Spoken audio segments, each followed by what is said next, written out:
వీక్షకులకు స్వాగతం, నమస్కారం. సాక్షి వక్రాక్షి అమరావతి మునిగిపోతుందంటూ రాజధానికి పనికిరాదంటూ వార్తలు రాపిస్తూ డిబేట్లు పెట్టిస్తూ ఉంది. ఇంకో పక్కన జగన్మోహన్ రెడ్డి జెండా వందనానికి కూడా రాలేకపోయాడు. ఈ రెండు విశ్లేషించడానికి మనతో పాటు ప్రముఖ రాజకీయ సామాజిక విశ్లేషకులు అర్స్మి శ్రీనివాసరావు ఉన్నారు. వారిని అడిగి సాక్షి అలా ఎందుకు ప్రచారం చేస్తుంది, జగన్మోహన్ రెడ్డి ఎందుకు రాలేకపోతున్నాడు బయటికి అడిగి తెలిసిన ప్రయత్నం చేద్దాం. సార్ నమస్తే. నమస్కారం అండి. వక్రాక్షలో వస్తున్న ఆర్టికల్స్, పెడుతున్న డిబేట్లు, అమరావతి మునిగిపోతా ఉంది, అమరావతి నిర్మాణానికి పనికిరాదు అంటూ వాళ్ళు చేస్తున్న విషప్రచారం ఒకటి, స్వాతంత్ర కార్యక్రమంలో జగన్మోహన్ రెడ్డి పాల్గొనకపోవడం, జెండా వందనం చేయకపోవడం, ఎలా చూస్తారు, ఎట్లా విశ్లేషిస్తారు? ఏమండి, ఇప్పుడు వర్షాలు ఎలా పడుతున్నాయి? 30 సెంటీమీటర్ల దగ్గర దిమ్మర పోసేస్తుంది. అక్కడ నీళ్ళు నిలబడిపోతే ఏం నిలబడతాయండి? బుద్ధి లేకుండా వాళ్ళు ఏదో మాడుతున్నారని. కానీ ఇక్కడ మ్యాటర్ ఏంటంటే, వాళ్ళు నీళ్ళు నిలబడుతున్నాయి, అమరావతి మూలిపోతుంది అన్నప్పుడు టీడీపీ వాళ్ళు లేకపోతే వాళ్ళ సానుభూతి పరులు ఏం చేస్తున్నారు? అబ్బాయి ఇక్కడ చాలా బాగుందండి అని చూపిస్తున్నారు. ఎందుకు చూపించాలి? అక్కడ ఉన్నవాళ్ళు తెలియదా? అంటే ప్రచారం లేకపోతే అలాగా అంటారు. ప్రచారం చేయాలి. మీకు వాళ్ళు దాదాపు 8 ఏళ్ళ నుంచి ఇదే కోతలు కదా. వాళ్ళు ఎన్జిటీలో కేసులు వేశారు. అమరావతి అనేటువంటి దాని మీద ఇప్పటి వరకు ఈ దేశ చరిత్రలో ఎవరి మీద ఏడనంతగా ఏడ్చారు. దురదృష్టం ఏంటంటే అమరావతి ప్రాంతంలో ఉన్నవాళ్ళు కూడా ఏడ్చారు. అంటే తిని కూట్లో మొన్న వేసుకున్నట్టు అన్నమాట. ఇది ఎంత దారుణం అంటే, ఒక రాష్ట్రం, ఆ రాష్ట్రానికి సంబంధించిన తలకాయ రాజధాని, ఆ రాజధాని ప్రాంతం గురించి లేకపోతే రాజధాని గురించి విషం కక్కడం. నీకు విమర్శ చేయొచ్చు, నువ్వు సరిగ్గా కడతలేదయ్యా, ఇంకా గట్టిగా కట్టు, అది రోడ్లు బాగులేవు, ఇంకా బాగా అయ్యి, ఇలాగా చెప్పచ్చు. అదేమైనా వినకపోతే విమర్శ చేయొచ్చు. అంతేగాని అది మునిగిపోతుంది, 8 ఏళ్ళ నుంచి ఉంది జగన్మోహన్ రెడ్డి అక్కడే తిరిగాడు, ఏం మునిగిపోయింది? మొన్న బెజవాడంతా మునిగిపోయింది లాస్ట్ ఇయర్. అమరావతిలో ఏమో మిగిలిపోయింది. ఇప్పుడన్నా కానీ దిమ్మర పోసినట్టు కూర్చేస్తే క్లౌడ్ బర్స్ట్ అంటున్నారు ఈ మధ్యన, ఏదో కొత్తగా వెరైటీగా. అలా మీద దిమ్మర పోసేస్తుంటే ఏం చేస్తారు? హైదరాబాద్ లాంటి మహానగరం మునిగిపోయిందండి. కదండి, హైదరాబాద్ కూడా 10 ఏళ్ల క్రితం ఈ వార్తలు ఉండి కాదు. అవును, ఓ 10-15 ఏళ్ల క్రితం ఈ మాటలు ఏమి ఉండి కాదు. మునిగిపోయింది ఎక్కడన్నా లోతట్టు ప్రాంతాల జలమయం, ఓ గంట 2 గంటల్లో తీసేసి నాళాల్లో పడిపోవడం అది ఎప్పటి నుంచో ఉంది. కొత్తగా ఈ మధ్యకాలంలో విజయవాడ మునిగిపోయింది, ఆ మధ్యన కర్నూలు మునిగిపోయింది. అవును, రాజశేఖర రెడ్డి చచ్చిపోయిన 2 నెలలకే. సెప్టెంబర్లో రాజశేఖర రెడ్డి చచ్చిపోయాడు, అక్టోబర్లో కర్నూలు తుంగభద్ర వరదలో ఎన్ని ఒక నెలకు విపత్తు వచ్చేసింది. అప్పుడు ఏకంగా బురదది ముంచేసి ఆ కర్నూలు అంతా, ఆ మేయర్ గారు ఏడ్చేసాడు కూడా, చచ్చిపోతానేమో అని భయపడిపోయి. అవును, నాశనం అయిపోయింది అప్పుడు. అది ఇప్పుడు ప్రకృతి విపత్తు విలయ తాండవం చేసినట్టు ఎవడేం చేస్తాడండి? ఇప్పుడు అక్కడ ఉత్తరకాశీలో ఏంటి పరిస్థితి? బురదలో కూరుకుపోయి ఎంతమంది చనిపోయారు, అలా ఆచూకీ లేదు. వరద కాదు, వరద వచ్చింది. అమరావతిలో కొండవాగు, పెద్దవాగు, ఆ వాగు, ఈ వాగు బోళ్ళని ఉంటాయి. వాటిని ఎత్తిపోతల పథకం పెట్టి వాటిని చాలా ఆ వాటర్ రాకుండా చేస్తున్నారు. వచ్చిందని ఎత్తిపోస్తున్నారు. పక్కనే నదీ గర్భం, నది ఉంది. ఇలాంటి చిల్లర కారణం. ఇప్పుడు విమర్శ చేసినప్పుడు ఒక అర్థవంతమైన జనాలకి ఆలోచింపజేసే విధంగా ఒక విమర్శ ఉండాలి. ఈ చిల్లర మనుషుల్లాగా చిల్లర బుద్ధి బయట పెట్టుకోవడం కాకపోతే, ఇప్పుడు అక్కడ కన్స్ట్రక్షన్ చేసే వాళ్ళు తెలియదా? అసలు అదే రోజు బసవతారకం క్యాన్సర్ హాస్పిటల్కి శంకుస్థాపన చేశారు కదా, 5 గంటలు ఉన్నాడు ఆయన అక్కడే ఉన్నాడు. ఇది నేను అదే అనుకున్నాను, చిల్లర వ్యవహారం అంటున్నాను అనుకునే. ఇప్పుడు ఇక్కడ పదే ఇప్పుడు వీళ్ళు ఎంత గిల్లుకున్నా, ఒకవేళ ఎంత ప్రచారం చేసినా ఎవడో నమ్మే పరిస్థితి లేదు వాళ్ళకి. అందులో వాళ్ళకి ఏంటంటే, జగన్మోహన్ రెడ్డికి పులివెందుల ఎన్నికలు ఒకటి ఆసన్నిపాతంలో తగిలినాయి. అతనికి ఆ ధీమా ఏంటంటే, మా వాళ్ళు మా బానిసలే కదా, నన్ను గెలిపించి ఎవరిని గెలిపిస్తారులే, వాళ్ళు ఎంత పోలీసు యంత్రాంగం పెట్టినా నా మనుషులు, నా కుల కోట, కత్తులతో, ఈటెలతో, పాకులతో, బరిసెలతో నిర్మించిన కోట ఇది అనుకున్నాడు. తుక్కు కింద రాయలపై కింద పడిపోయినాయి అని. ఆ ఓడిపోవడం మూలంగానే స్వాతంత్ర దినోత్సవం రోజు జెండా వచ్చేసింది. దుఃఖం వచ్చింది, దిగులు వచ్చింది. దాని తోడు ఈ అమరావతి వర్షం ఏది దొరకట్లేదు. దాన్ని ఎలా డైవర్ట్ చేయాలి? జనం అందరూ కూడా విచిత్రంగా చెప్పుకున్నారు. ఇప్పుడు సాధారణంగా అధికారంలో ఉన్న పార్టీ కొంత ఎడ్జ్ ఉంటుంది, అది ఎక్కడైనా. కానీ పులివెందులాంటి చోట అధికారం ఉన్నా లేకపోయినా ఎడ్జ్ ఉండదు. ఎందుకంటే వాళ్ళే వేసుకుంటారు, వాళ్ళే ప్రకటించుకుంటారు. అది ఎప్పటి నుంచో సాగుతుంది. అప్పుడున్న ప్రభుత్వాలు కూడా వదిలేసినాయి. ఈవెన్ చంద్రబాబు గారితో సహా సావనే వాళ్ళు సావని వదిలేశారు. కానీ జగన్మోహన్ రెడ్డి అలా వదిలేస్తే ఊరికి రకమా? ఇప్పుడు చీమ ఉందండి, దాని పుట్టలో వేయలేటండి మీరు, ఏం చేస్తుంది? కొడుద్ది. అలాగే ఇతను కుప్పం వెళ్ళాల్సిన పనే వచ్చింది. వీడికి ఏంటంటే పని ఈ ముఖానికి, నీది నువ్వు ఏడవలేడు, నీది నువ్వు కడుక్కుండా చేత కాదు కానీ కుప్పంకి వెళ్తావా? వెళ్ళాడు.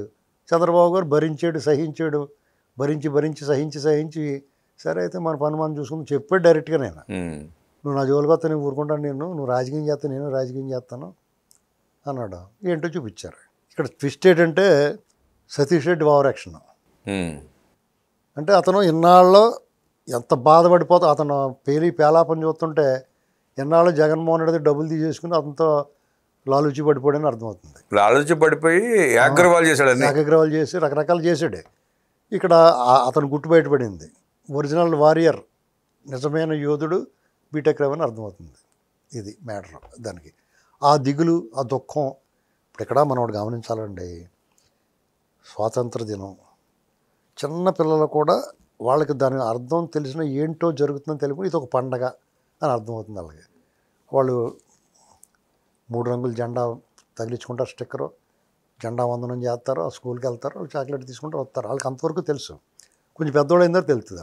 మాకు అలాగే చిన్నప్పుడు చాక్లెట్ల కోసం వెళ్ళేవాళ్ళు, తీసుకునేవాళ్ళు, జనగణమన పాడేవాళ్ళు, వచ్చేవాళ్ళు. తర్వాత తెలిసింది స్వాతంత్రము, పరాయి పాలన, వలస పాలన, అనంతరం స్వేచ్ఛావాయువులు, స్వాతంత్రము, వీరుల పోరాటం, త్యాగాల ఫలితం అని చెప్పేసి అర్థమైన తర్వాత దేశం పట్ల భక్తి, ఆ జాతీయవాదం, ఇలాగ మనకు ఒక రకమైన ఎమోషన్. ఇలాంటి ఎమోషన్లు ఏమీ లేని కట్టేసిన టీవీలో బొమ్మలు కనపడినట్టు ఆ మొఖంలో కూడా ఫీలింగ్స్ ఉండవు. ఏంటండి, పైగా ఇవాళ కృష్ణాష్టమి. అతను తెలుసుకోవాల్సింది ఏంటంటే, కృష్ణుడు గీతలో ఏం చెప్పాడంటే, ఓటమి వలన, అపజయం వలన కలిగిన దుఃఖము, జీవితంలో కష్టాల వల్ల వచ్చిన దిగులు, కష్టాలని దుఃఖంలో కలిగినప్పుడు చింతించకూడదండి. చింతించిన వాడు. అలాగే రాగద్వేషాలు ఉంటాయి. సుఖాలు జరిగినప్పుడు, లేకపోతే విజయం వచ్చినప్పుడు విజయగర్వంతో విర్రవేగకుండా ఉన్నవాడు. రాగద్వేషాలు అంటే మీకు ఏంటంటే రాగము, భయము, క్రోధము, ఇటువంటి వాటి నుంచి తొణుకు బెణుకు లేకుండా అన్నిటిని సమానంగా తీసుకునేవాడు మీకు స్థితప్రజ్ఞుడు. ఎవరు అలాంటి ఉన్నాడు మనకి రాష్ట్రంలో? చంద్రబాబు గారు అక్కడ ఉన్నాడు. ఆయన విజయ రహస్యం, ఆయన ఆరోగ్య రహస్యం, ఆయన ఫిట్నెస్ రహస్యం ఏంటంటే అదే. రాగద్వేషాలకు అతీతంగా ఉంటాడు, దూషణ భూషణ తిరస్కారాలకు అతీతంగా ఉంటాడు, తనను తాను నిర్మించుకుంటాడు, క్రమశిక్షణ, కఠిన శిక్షణతోటి తన దైనందిన జీవితాన్ని గడుపుతూ ఉంటాడు. ద్వేషాసూయలకు దూరంగా ఉంటాడు. కాబట్టి అదే ఆరోగ్యం. నీకు ఏళ్ళు తక్కువ, ముసలోడు, నువ్వు ఎన్నాళ్ళు ఉంటావో తెలియదు, ఇది ఆఖరి ఎన్నిక, ఇలాంటి మాట్లాడుతున్నాడు అతను. నువ్వు నత్తగొల్లలో నత్త లోపల దూరిపోయినట్టు దూరిపోతున్నాడు గదిలోకి, నువ్వు ఓడిపోతున్నాయి. నత్తగొల్ల ఉందా? నత్తగొల్ల తెలుసు కదా, నత్తగొల్ల. అది లోపల పోతున్నాడు, లోపల మున తీసిపోతున్నాడు. నువ్వు జెండా ఎగరత్తా, నీకేం రోగమా? నీ చేతులు లేవా, కాళ్ళు లేవా? కాళ్ళు చేతులు లేని వాళ్ళు కూడా దేశభక్తి ప్రకటించుకుంటున్నారు ఇవాళ. ఆ వ్యక్తి, అలాంటి వ్యక్తిని వీళ్ళు ముఖ్యమంత్రిని చేస్తారు, ఒకసారి ఎంపీని చేస్తారు, ఒకసారి 2 సార్లు, 2009లోనూ, తర్వాత మళ్ళీ రాజీనామా చేసి మళ్ళీని ఎమ్మెల్యేని చేస్తారు. ఇప్పుడు మళ్ళీ ఎమ్మెల్యేగా ఉన్నాడు, 40% ఓట్లు వేస్తారు. ఇక మళ్ళీ ఎవడు బాగు చేస్తాడండి? అమరావతి మునిగిపోతుంది, లేకపోతే అక్కడ తిరుపతిలో ఏదో జరిగిపోతుందని చెప్పకపోతే ఇంకేం చెప్తారు వాళ్ళు? ఆ నమ్మి వాళ్ళు ఉన్నారు. తర్వాత నేను అందుకనే చెప్తున్నాను, ఇది రోగం లాంటి అతను. ఈ దేశంలో ఏ రాజకీయ పార్టీ అన్నా ఓకే అండి. ఆంధ్రప్రదేశ్లో కూడా ఈ కూటమిలో ఉన్నవాళ్ళు కాదు, మిగతా పార్టీలు కూడా ఎంతో కొంత వాళ్ళలో వాళ్ళ ప్రజాదరణ ఉన్నా లేకపోయినా వాళ్ళ నిబద్ధత, నిజాయితీ, పద్ధతి ఇవన్నీ ఉంటాయి. ఈ ఒక్క పార్టీలోని ఈ మనిషి జగన్మోహన్ రెడ్డి, ఆ పార్టీలో కూడా మంచి వాళ్ళు ఉంటారు. వాళ్ళందరూ కూడా అతను విడిచిపెట్టి రావాలి బయటికి. వేరే పార్టీ చూసుకోవడమో, వేరే వేదిక నిర్మించుకోవడమో, లేదంటే ఆ పార్టీ అతను తోసేసి అదే లాగేసుకుని వీళ్ళు దాన్ని పర్ఫెక్ట్గా ప్రజాస్వామ్యయుతంగా పద్ధతిగా అసలు ప్రతిపక్షంలో పోరాడొచ్చు, తప్పే ఉంది. ఆ పార్టీలో కూడా 80% మంది స్పందించడం మానేశారండి. ఇప్పుడు ఈ కూటమి ప్రభుత్వం చేసే తప్పుల మీద ఖచ్చితంగా ప్రశ్నించాలి. మేము ప్రశ్నించట్లేదా? మేము ఊరుకుంటాం ఏమన్నా? అలాగే మీరు ఎవరి స్థాయికి తగ్గట్టు, మా స్థాయికి మేము, మా వాయిస్ ఇంత, మీది ఇంత ఉంటుంది పార్టీలు కాబట్టి మాట్లాడొచ్చు గట్టిగా. అమ్మటి రాంబాబు ఇంత నోరేసి పడిపోకుండా అతను వాల్యూ పోతుంది కదా. అవును. జగన్మోహన్ రెడ్డి లాంటి ఇతను మనిషి గురించి మీరు ఎందుకు ఇలా చించుకుంటారు? మీకు ఏం ఉద్ధరించాడు అతను? వాళ్ళ నానంటే కొంచెం పర్లేదు. ఇప్పుడు దొంగల్లో కూడా పెద్ద దొంగ అన్నట్టుగా ఒక్కొక్కడు మంచి దొంగ ఉంటాడు. దొంగలో మంచి దొంగ. మంచి దొంగ ఆ చిన్నది ఆ మొత్తం దుబ్బేయకుండా కొంచెం పెట్టిపోడు. వీడు అలా కాదు కదా, మొత్తం అతనే దుబ్బేస్తున్నాడు కదా. మొత్తం నాకే. ఇప్పుడు అంబటి రాంబాబుకి అతను చేసిన లిక్కర్ స్కామ్ లేని వాటా ఇచ్చాడా? మరి ఏమన్నప్పుడు ఎందుకు గొంతుచించుకోవడం? కాబట్టి మీరు జగన్మోహన్ రెడ్డి వాళ్ళ బ్యాచ్, వాళ్ళ గ్యాంగ్, ఆ దండుపాలెం బ్యాచ్ ఎప్పుడు అలాగే మాట్లాడతారో. వాళ్ళ నోట్లోంచి మంచి మాట రాదు. వాళ్ళ నోట్లోంచి మంచి మాట ఎప్పుడు రాదండి. వాళ్ళు అధికారంలో ఉన్నప్పుడు కూడా అలాగే పేలివ్వరు. అవును. కులాల మీద, మతాల మీద, ప్రాంతాల మీద ఏడ్చిపోరు. అందుకుని వాళ్ళ ఆరోగ్యం ఆటోమేటిక్గా దిగజారిపోతూ ఉంటుంది. అతను పైగా చంద్రబాబు గారిని విమర్శిస్తాడు.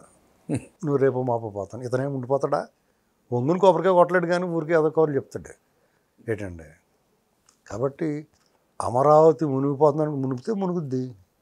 సో వాట్ అనాలంతే. కాదండి ఇక్కడ మునగలేదు, ఇది డ్రైగా ఉందని ఏం చూపించక్కర్లేదు. ఎందుకు చూపించాలి? అవును. అక్కడ ఉన్న వాళ్ళు తెలీదా? అక్కడ ఆల్రెడీ 29 గ్రామాలు ఉన్నాయి, వాళ్ళు బతకట్లేదా? అవును. ఏంటండి అలాంటిదే పులిహార పట్ల ఏమైనా వేస్తున్నారు పైనుంచి వాళ్ళకి మునిగిపోయి? ఏంటండి అదేం లేదు కదా. మరి ఎందుకు ఊరికే టెన్షన్ దాని గురించి? రాష్ట్రం అంతా వర్షం పడింది, రాష్ట్రం అంతా మునిగింది, అది మునుగుతూ ఉంటుంది. ఏమంటే మునిగితే మురుగుద్ది, మునుగుతూనే ఉందంట. ఏం చేస్తారు దానికి? మునిగిపోతే ఏం చేస్తాడండి ఎవడన్నా? అవును.